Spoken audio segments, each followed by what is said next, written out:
একজন সাংবাদিককে কুপিয়ে হত্যা করা হয়েছে। নিন্দা জানানোর ভাষা নেই। বিচারের বিষয়টিকে দ্রুত নিশ্চিত করা দরকার। এই ধরনের তৎপরতা চালিয়ে এখানে কেউ নিস্তার পাবে না। গতকালকে গাজীপুরে যে ঘটনা ঘটেছে,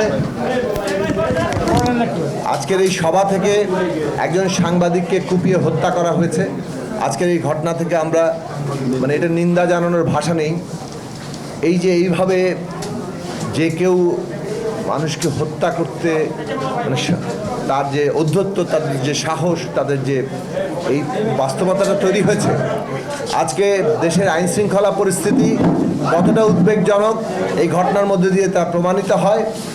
বাংলাদেশে এই ঘটনাগুলো অবিলম্বে বন্ধ করতে হবে এবং তার জন্য যেমন আইন শৃঙ্খলা বাহিনীকে কাজ করতে হবে, তেমনি বিচারের জায়গায় যেতে হবে। আমরা মনে করি যে এদেরকে অবিলম্বে গ্রেফতার করে বিচারের বিষয়টিকে দ্রুত নিশ্চিত করা দরকার, যাতে করে একটা বার্তা যায় যে এইভাবে ঘটনা ঘটিয়ে এই ধরনের তৎপরতা চালিয়ে এখানে কেউ নিস্তার পাবে না।